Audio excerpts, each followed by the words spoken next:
were to ask most people how many economies there were in the world, they may give you a confused look. But the reality is that our world operates in two very distinct economies. The majority of our family and friends operate in what we call the time and effort economy. Now, in the time and effort economy, people exchange their time and their efforts, think a job, for a regular paycheck. Now, this has its benefits: stability, regular income, fixed hours, just to name a few. In the time and effort economy, so long as you put in the required time and the expected effort, you receive regular compensation. But this comes at a cost.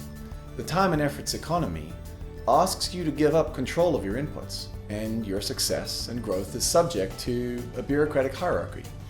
So a select few, we call them rugged individuals, choose to operate in the second of our two economies, the results economy.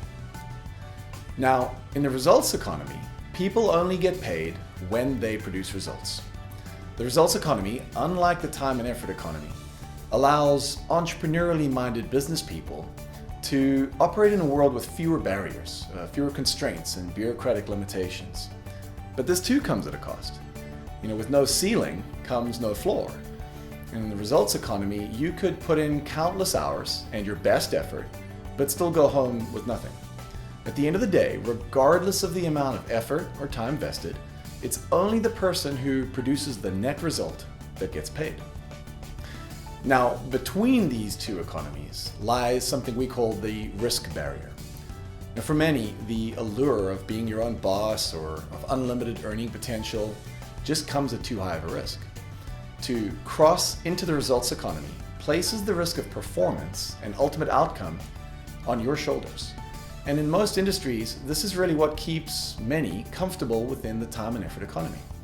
A steady paycheck and health insurance can really be powerful motivators.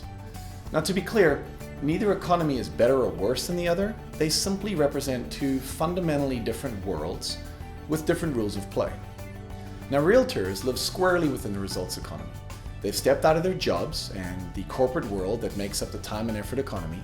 They've crossed the risk barrier and placed their financial future in their own hands.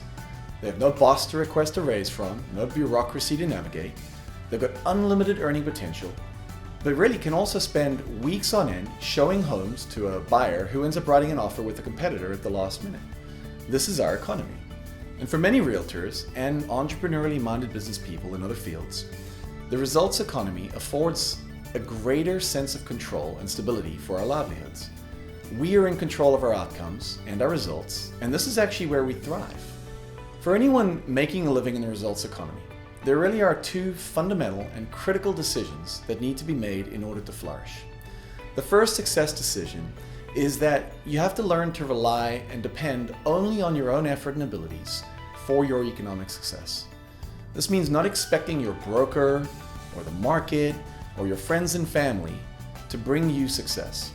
Far too many agents enter the market looking for business just to be handed to them, rather than embracing the opportunity that the results economy affords them to outwork and outsmart their competition. The second success decision is that we have to learn to expect no opportunity unless we first create value. When an agent complains about a friend or a family member that buys a home from somebody else, they're actually in denial about the fact that they did not get the business because they simply didn't provide value to the marketplace. Having a license doesn't entitle anyone to business from anyone. In the results economy, clients will flood towards the greatest value. So finding value for the market is the work to be done. The market will reward value creation. Agents who fail to make and embrace these two success decisions are placing themselves in a position to fail by retaining a time and effort mindset in a results economy. Successful real estate agents are those who decide to step into the results economy and recognize the importance of building their businesses on the principles of the two success decisions.